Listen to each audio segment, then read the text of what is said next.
জুবিনক এনেদৰে জীয়াই ৰাখিব খোজাৰ প্ৰচেষ্টা আমি পৰিয়ালৰ তৰফৰ পৰা বা মই নিজে এক প্ৰাপ্তি অনুভৱ কৰিছোঁ আৰু নগাঁৱৰ বিধায়ক মহোদয় ৰূপক সমাদে যদিও তেখেত বিধায়ক ইয়াৰ তথাপিতো আমাৰ বহুত পুৰণি সম্পৰ্ক জুবিনৰ বহুত পুৰণি বন্ধু আৰু মোৰ ভাতৃস্বৰূপ গতিকে ৰূপক দা বুলিয়ে মাতো। ৰূপক দাই মোক প্ৰথম দিনাখন বনোৱাৰ দিনাখনেই কৈছে যে মোৰ ঘৰৰ ওচৰতে জুবিনক ৰাখিছোঁ। খুব সুন্দৰকৈ মই বনাবলৈ চেষ্টা কৰিছোঁ, আৰম্ভণিহে কৰিছোঁ, এতিয়াও বহুত কৰিবলৈ বাকী আছে। এতিয়াও মই লগ পাওঁতে কৈছে যে বহুত কৰিবলৈ বাকী আছে, তাৰ সকলো আদৰ্শ, সকলো তাৰ কথা বতৰা জুবিনৰ সকলোখিনি আমি ইয়াত ৰাখিম। যি ভাল পাইছিল জুবিনৰ যিমান আদৰ্শ আছিল,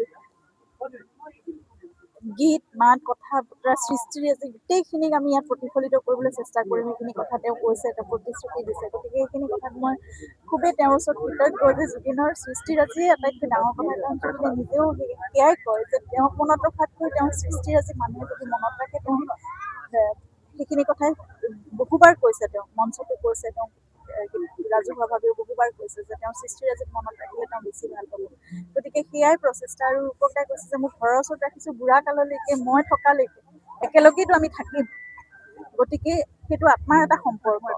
এইখিনিত কায়িকভাৱে কোনোবা থাকক নাথাকক যেনেকৈ হওক, সেই আত্মাৰ সম্পৰ্কটো যে ৰখাৰ কথা কৈছে, সেই কথাটোৱে আচলতে সকলো আমাক সেইটোৱে চুই গৈছে।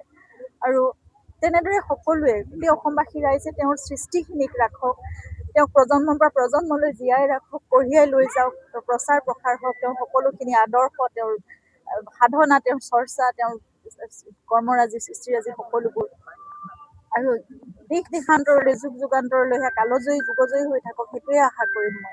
ভাল খবৰ যে মুখ্যমন্ত্ৰীগৰাকী সোণাপুৰ উদ্যান যেতিয়া তাত গৈছে, তাৰপিছত কিবা আলোচনা হৈছে নেকি, কেনেদৰে কাম আগবাঢ়িব?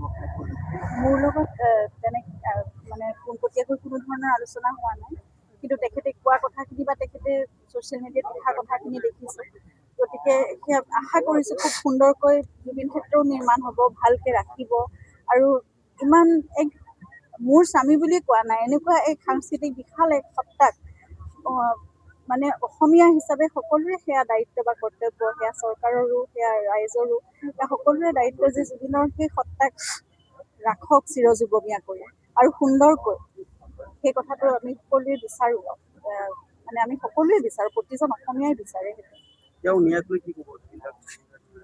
ন্যায়টো পাবই লাগিব জুবিনে, আৰু জুবিন গাৰ্গে যদি ন্যায় নাপায় তেনেহ'লে কোনে পাব? তেতিয়াহ'লে ন্যায় শব্দটো আমি আমাৰ গোটেই অভিধানৰ পৰা বা আমাৰ জীৱনৰ পৰা, আমাৰ সমাজ ব্যৱস্থাৰ পৰা, আমাৰ ন্যায় ব্যৱস্থাটো উঠাই পেলোৱাই ভাল। আৰু যদি জুবিন গাৰ্গে ন্যায় নাপায় তেনেহ'লে কোনে ন্যায় পাব?